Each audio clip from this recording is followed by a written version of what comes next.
how connecting to your ancestral lens can help to overcome or to heal or to recover from spiritual displacement. So let's discuss in this video what exactly is spiritual displacement and what does it actually mean to reconnect with your ancestral lens, because when we think about ancestors, we think about indigenous people who like to speak about it, because in Western cultures and our modern cultures, in individualistic cultures, we don't really speak about ancestors anymore. Although it still exists within us and it's still very important in the development of human psyche, because human psyche can be incredibly complex and it goes way beyond the elements of modern psychology. So spiritual displacements, how could I see it? Now, first of all, if you have been following my channel for some time, I've been working on this for quite a few years, not always consistent, because I share what I personally go through myself, so I can, share what I've experienced for myself and not just some information I get it along the way and speak from an analytical, logical reason on the information I've gathered. So feeling spiritual displaced has been a common theme for me for quite a few years. In 2013, I moved to England for a relationship, of course, and to experience something different in my life. Although I figured that actually one of my ancestors has lived in London as well, which I will be speaking about a little bit further as a way so you could perhaps relate to this whole story a little bit.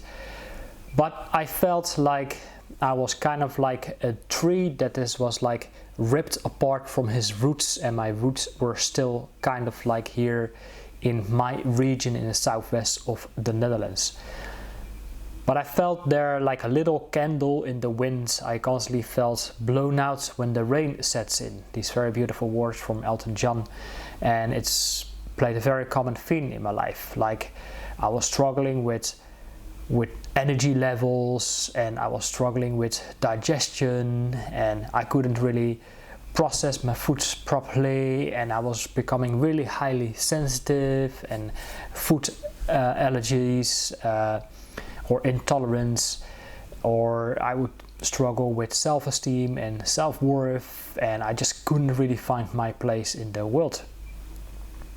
So eventually I said enough is enough, and I have to recognize and I have to accept and I have to embrace that I don't belong in the city of London. I felt trapped and stagnated or stuck there. I felt like a little rat caved in this concrete jungle. So I returned back to my home country, my home region. Did it solve all my problems? Did it heal everything? Absolutely not. I'm here since January, and I'm still work in progress of regrounding myself and reintegrating to my path that I have to continue to follow. However, what I do realize, because during my time in London, because I felt so out of alignment and out of whack and uprooted, is that I started to open up to the whole field of spiritual development, and I started to initiate myself into Reiki, and I work with a shaman for quite a few years. I've been initiated into soul retrieval and ancestral healing, and although I didn't really want to accept this path, I didn't really want to embrace this path, I always felt like a lot of resistance coming up, like I always had to live up in the head. But I recognized that everything I was basically doing of living in the head, that was simply not working anymore. So I am on this journey of course, connecting more with the heart, which I reckon is very, very challenging and very difficult for men, for masculine men who have perhaps lived in a strange household environment, who have been exposed to, let's say, emotional neglect, emotional abuse, or strange parent situations, or have been exposed to narcissistic upbringings, that living up in the head, it was like a very common, let's say, survival mechanism or coping mechanism to survive in our daily, in our early livelihood, in our early childhood. So it was a way to protect ourselves, build a thick armor. So connecting with the heart, it might be a lifelong journey of experiencing and exploring different elements around spiritual development. So when I was going into these shamanic retreats, I started to, let's say, open up to different states of consciousness, like different initiations, and I started to see and feel and experience different things. And then I slowly started to realize, like, wait a minute, you know, like this whole third dimensional reality of our culture and the framework we have to operate in, I never really resonated with that in the first place. But going through that, it became a much more challenging thing. Like, what the heck is actually my place here in this whole craziness of the world we are all trying to live in? Like, we are the only species on the planet who has to pay for their existence. And that's a common thing. We have to slave ourselves into debt or slave ourselves in wage slavery to just pay for our existence, to keep the food in our fridge and put a roof above our heads, and all our life goes into this thing of survival. And only a few of us are able to kind of step away from that, but then they are faced with a whole different set of challenges of keeping up their reputation or status quo, or working themselves into debt, working 90 hours a week, just not to fall back into a 40-hour work week as an employee. So there are loads of different things that goes along with it. But going on these shamanic retreats, opening up to ancestral healing, and looking into my own ancestral lineage and working with these elements of spiritual displacements, I really started to recognize of where some of my challenges were at. And at one time, when I was back for holidays in the Netherlands, I was working with a numerologist who basically was like laying out my whole numerology. And of course, I figured I'm on a life path number 9. You can check out this video that I made a while ago on life path number 9, which is really the journey of the old soul, who are going through the last stages of spiritual evolution, who are here to teach from their scars and not just from the wounds, and they are faced with a whole different set of challenges. Now, I also have to recognize that I'm a Pisces as well, last sign of the zodiac, so I've been there, done there. I'm here to share what I've learned so far. But I did start to recognize, living in London, that I felt like a tree that was basically being cut off from his roots. Now, you can try to replant a tree somewhere else, but if the tree is not native to his environment, the major question, of course, is there. Like, will the tree root itself and grow and flourish and really branch out and grow fruits on his branches, or will simply die and being torn apart by weather, winds, circumstances and whatnot? That's the big question. Now, to make it a little bit relatable to many people, let's say, for example, you know, here in the Netherlands, we have people from different cultures. Now, of course, it has to do with our past as well, our history. We have people here from Indonesia, different parts of Asia. We have people from Suriname. We have people from the Antilles.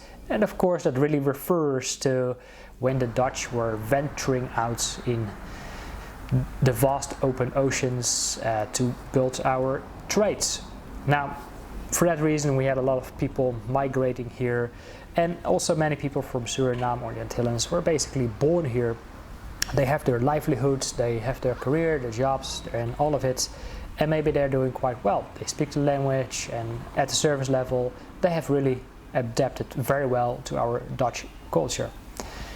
But if you look very deep into the heart, into the soul, they don't really feel they really belong here. They don't really feel they fit in. They don't really feel they're part of the collective culture.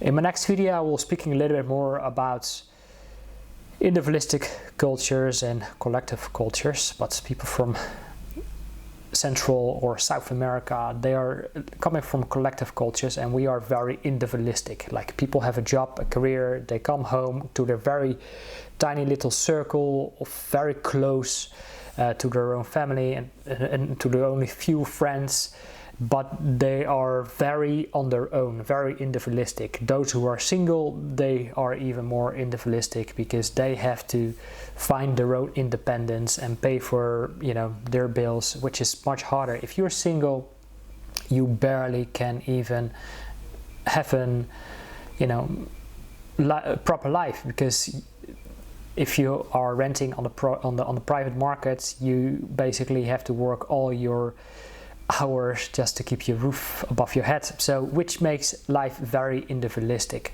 and less outgoing, less social, less like you're part of a community. And although you want to work from the heart, you want to connect to your community, it's not very common, because the number one thing people have in individualistic cultures is, of course, the mistrust of others. If they show up knocking on your door like, hey, can we work together? Can we make a cooperation?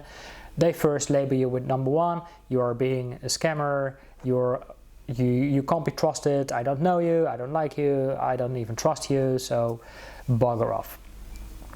So, which makes life in an individualistic culture quite isolating and lonely. And those who have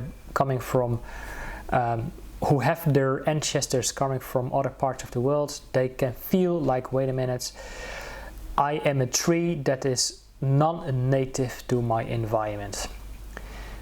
So that's one thing. Of course, there are more extreme examples, like people had to flee from their countries because of political crisis, war, climate changes, climate crisis, and whatnot. And that's why many people also, of course, had to maybe flee to northern parts of Europe and whatnot. But they always feel it's always too chilly, always too cold, it's never the right kind of temperature. They really struggle to feel really grounded, integrated within themselves, and they basically just go through life as a little feather wandering around, figuring out who am I and where do I belong, where do I come from, and what is my role here in this whole bigger picture. So that's really what people can feel when you are kind of like spiritual displaced. Maybe you were born at a specific region and maybe you have done very well, but deep in your heart, deep in your soul, you know, like your direct ancestors or your great grandmother, grandfather, whatnot, they actually are coming from a different culture, and that's why you feel like, maybe I'm not quite sure if I really belong in the place where I'm currently residing. So then the whole question, like, what if you come to your ancestral lands? What can that do for you, you know? So I'm here back to my ancestral land, the southwest of the Netherlands, and actually I'm here at a place called Middelburg, which of course played a very important role in our Dutch history. The good and maybe the not so good. And does that cure all my challenges in life? Well, not quite, and I'm still definitely not quite there, because of course there are always these practical elements we all have to figure out, while also, you know, exploring our spiritual path in life. But this also could maybe connect us deeper and further to our real passion and purpose in life. Like, what is that we really came here to do? Now, passion is of course not really something that you really love and enjoy doing. It's recognizing the path of sacrifices and suffering you are going through, your own tunnel of darkness, walking through that path to eventually seeing the light at the end of it. So, of course, you can become a beacon of light to others who are going through this similar path, become a lighthouse for others. Now, I recognize, because I've been exploring this path of shamanism a little bit, although I consider myself in this lifetime perhaps still like, I'm still a little bit in the exploration mode, but maybe in previous lifetime I was indeed, God knows, a priest in the Atlantean times, who knows, or maybe a monk in a monastery meditating all day long. Perhaps that's why sometimes I feel if I go into meditation, things are just flowing, and I don't really have to research any kind of topic on how to meditate. So this could be a trigger, like, hey, wait a minute, you know, maybe I'm connecting with one of my ancestors from a different time-space reality. But talking about the space-time reality of this region, I know for sure for myself, I feel like, yeah, I might have a direct ancestor who was indeed a merchant trader during the Dutch Golden Age, who became a director of the West Indian Company, who ventured out to parts of South America to establish trading routes between West Africa and South America, but also was there to colonize other parts of Europe, of Sweden, helping them to colonize parts of North America around the Delaware and Hudson River, trying to negotiate trade agreements with Native Americans. And although there has never really been any kind of agreements with Native Americans, it was just Europeans conquered over the Native Americans and robbed them from their culture, their identity, their beliefs, their true authentic self, and they simply had to make a way for European colonization, capitalism, European religion, and all of that. So although we have made agreements, we were basically just interrupting their trades and say, listen, we got liquor here, we got spirit here, count your blessings. And we all know eventually what happened to these type of civilizations.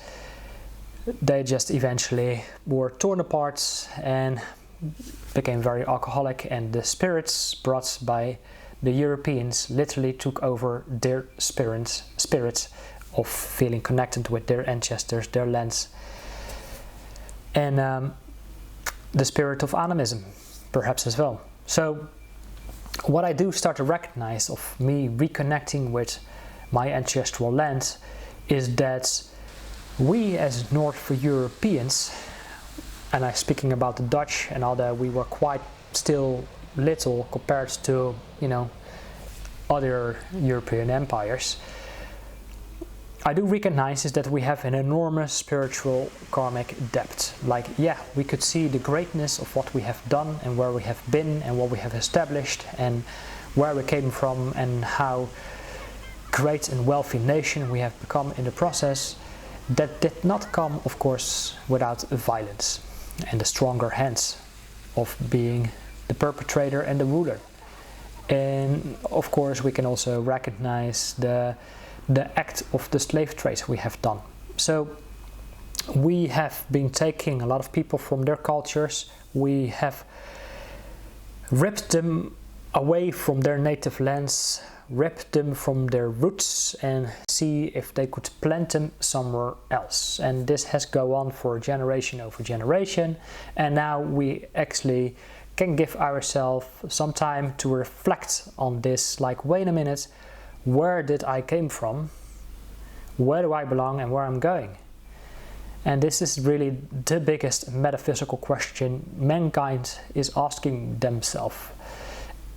And what I do recognize, of course, is now I'm back here, all my problems has been solved, but I do slowly start to recognize, wait a minute, you know, maybe I'm looking up this gigantic purpose, maybe, of recognizing, like, hey, if I reconnect with my ancestral lands, my ancestors, we have an enormous karmic debt. How can we restore this balance in our collective consciousness? Like one of my last videos about healing the inner child, which is of course a little bit more related to this lifetime, what we have experienced. But if we take the responsibility over this role, we go further, we go deeper, and eventually we become the drop of water that is connected with his ocean of infinite awareness. It's also recognizing, like, hey, the collective consciousness that may has been go on for hundreds, if not thousands of years, 10,000s of years. We recognize it's like an infinite library that contains books of thoughts and memories and feelings and emotions and histories that is basically right now scattered all over the place, that is like aching within our psyche, aching within human collective consciousness. It's still like little splinters within our energy fields, vibrating lower states of consciousness. It is hunting and chasing us down into our shadow aspects, our lower self, our egocentric survival states consciousness and fear-based consciousness that is keeping human and mankind to the position of where we are currently are at. It is still pulling us down to become the heart-centered and spiritual aware human beings we are actually are. It's in our true nature, in our essence. But if we keep stuck in the mud of 3D consciousness, we can't really move forward and recognize, like, wait a minute, we have all these amazing crazy energy centers. The earth has all these crazy energy centers. We have all these amazing beautiful sacred sites. The earth is a library of infinite awareness, and it's like a cosmic library. If we open up to that, we could connect to that, and perhaps we could take on the path and the journey and the purpose. Advanced civilizations were before us were working on that. They just perhaps couldn't complete their or fulfill their role of what they actually were trying to create and build. And maybe if we dedicate our work to this, maybe we could recognize, like, hey, if we come back to our ancestral lands, then perhaps we could align with our true calling, our true soul mission or purpose in life, our true passion of the path we must continue to follow. Now, how that is going to work, what it is, that is of course the big question. You gotta of course figure out for yourself. And of course I'm very curious, like, if I shared anything that you could relate to, if it's anything that actually triggered, then of course let's open up and continue to discuss further. Simply drop your comments below. Also feel free to share, and I'm very curious if you could relate to any of this. If you feel like, hey, I am living here my life in this country, but I don't feel native to these lands, and maybe it's because, like, hey, my direct ancestors were from different parts of the world, and maybe it's within my sign. I am not meant, my energy is not meant to live at this specific place. And maybe you gotta go and do some numerology research, like what exactly is written in your life path. If you take all the numbers of your